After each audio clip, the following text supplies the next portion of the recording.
Wendy Thompson with the Horse and Rider Awareness Do-It-Yourself Transitions. Today we're focusing on the rider's lower leg position.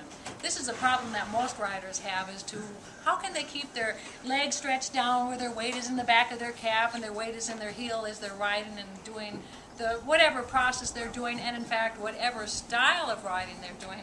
This seems to be a problem that just about every rider I can think of has got issues with. And so today you're going to watch Allie on Chapa. Now you'll notice when we first start, she's going to have a very happy look on her face and look very relaxed.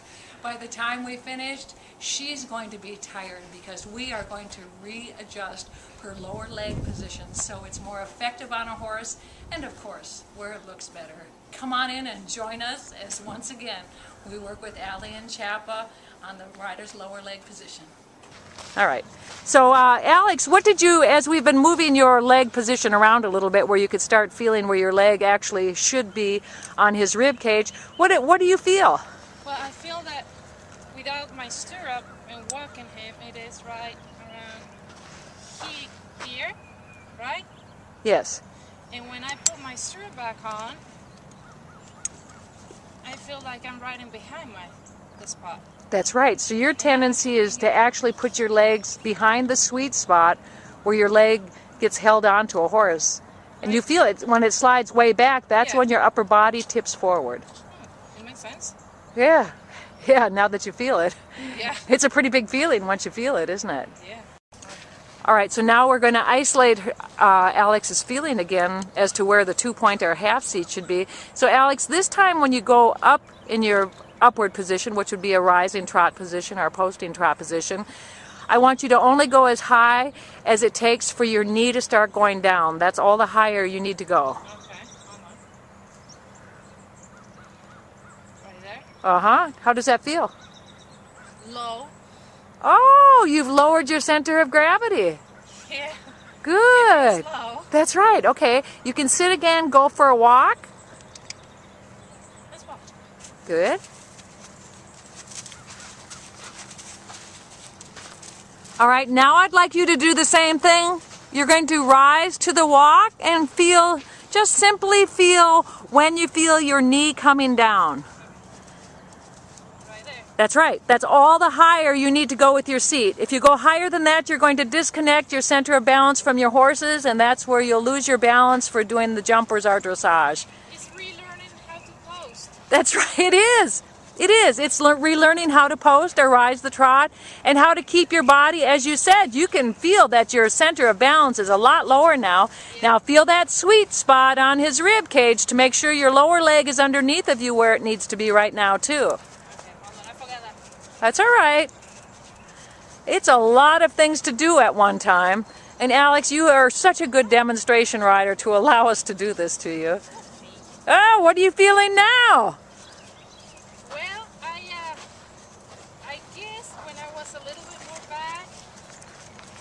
I even might have to rise a little bit higher until my knee went down, but when I find his spot or our spot right there, it is much more balanced and I don't rise as high. That's right. Yes, you're much more balanced. You don't rise as high because the higher you rise, the more likely you are to rise right off that saddle. It's like my knee, it pushes down quicker. That's right. And it anchors you right into your lower leg, doesn't it? Oh, yeah, it does. Okay, now try this at the rising posting trot. Okay. And take your time because at first you're going to feel yourself bobble all over the place, and that's normal. Again, it takes 1,000 times to change anything. And most riders have been doing this habit for most of their lives. And again, what we're really working on is the lower leg, by the way. Oh, it's changing your rising trot, isn't it? Yeah, I still have the tendency to go higher, though. Oh, that's all right, because it takes practice. At first, most people do rise higher, by the way. I feel like I go in with my second part of the body, I guess, forwards. Oh, good. With your belly? Yeah. Good. That's exactly correct. When you're rising the trot, you should feel like your hips are coming through your elbows, Okay. which is different than going up and down. Yeah, so you find it keeps you lower. What this will also do is by learning how to use this is you'll be able to lengthen your horse's stride or shortening it with your posting, rising, trot movement. Let me stop. All right. So now what we're going to do is we're going to have Alex go into a canter, and what you're going to see is what most riders do, is the first step into the canter, they tend to, their heels come up and they disconnect their upper body from their lower body type of thing. Oh, that was nice. How does that feel? Now feel that sweet spot on his belly. Can you feel it? It's much easier at the canter though. Oh, yes, it's easier at the canter. That's it. Okay, now do your half seat position. Oh, not so easy. That's it. You take your time. Smaller circles are new to him. He's still learning how to do this, so that's it. And again, we're not working on the horse. That's it. You feel your balance? Yeah. All right, now rise. Sit 2, rise 1 at the canter. Press on his neck for your balance. Oh, what are you feeling? I feel I'm going forward. That's right. You can feel where your balance isn't always where you thought it was. I thought I was actually pretty much better balanced in the canter. Oh, yeah. Everybody does until they do this exercise. And what it's doing now is it's isolating what you're really doing in the canter work that can be affecting your horse when you're jumping or doing transitions or anything like that. Because unless the rider's body is secure, the horse can't really balance as well as they can either. Oh, that's it. You're starting to get a different feeling of it now, aren't you? Yeah, I just have to keep my legs in the right spot. Oh, you have to keep your leg in the right spot?